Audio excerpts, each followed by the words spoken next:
Identität und ihre Doppelgänger.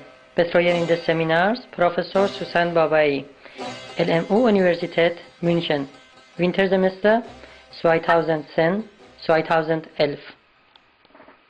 What is identity?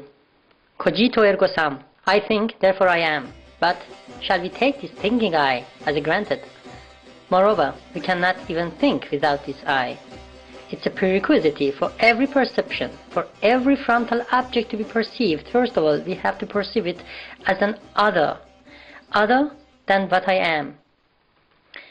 Considering this controversial relation between I and other is the only work that an anthropologist had to work with. Their field of work lays on this border, but this border has a history behind. Nevertheless, our birth time is an important historical point in its initiation. At this stage, the infant is a very vulnerable thing, just leaving its protecting embryonal atmosphere to land into an other world. Has neither any clear understanding of objects nor of self. The infant begins to have some dim sense of his power over his world, but he still has no understanding about the true nature of this power. The infant has merely some vague, magical sense of his power to bring about pleasurable results.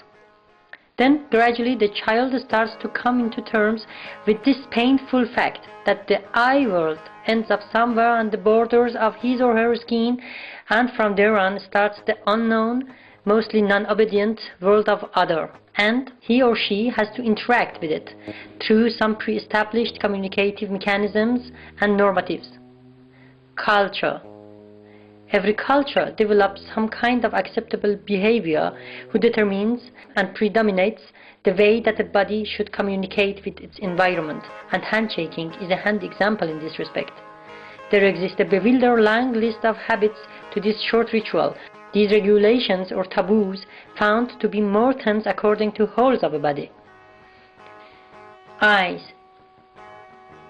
They are communicative gateways which must come under regulating orders which determines what is allowable to be seen and what is not allowable. Veiling of women in Muslim societies is the most obvious example in this respect. Mouth is another multifunctional hole that works as an important input-output gate. We can tuck a tongue, spit out saliva, kiss, eat, or even be poisoned. This bilaterality is a general character of every normal hole. This is why that a wound is an impossible hole, as it fails to be bilateral. Taboos work also as invisible but existing guardians of our body who control the border between oneself and the other. We all believe in a quasi-unconscious way that the society is a big body having us as its cellulars. This big body tries to cope the ideal type of every nation. For the case in point, Iranian nationality. Iranian nationality is a non-uniform identity who is pendulating all the time between its three different non-consistent poles of Islamic, pre-Islamic, and westernized components, which in every imperium one of them comes to be the head.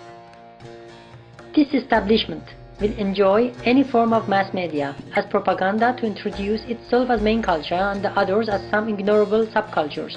These subcultures, who are deprived from any media to communicate with the world, will experience isolation, which subsequently leads to identity crisis. A big mass of culture stands in the shadow. It's somehow like the room is a story of elephant in the dark room. An example in point.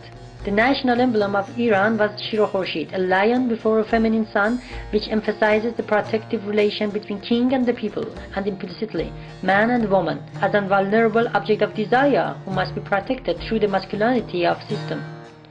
Hence, this system has at least symbolized the nation as woman, and this could not be happen without the great amount of successful work of the first generation of feminists in 19th century. By the accurate interruption between the tradition of feminism and the new one after Islamic revolution in Iran, some of the feminist discourses in art are utilizing the same accumulated hip-hop work but completely in a reverse mode.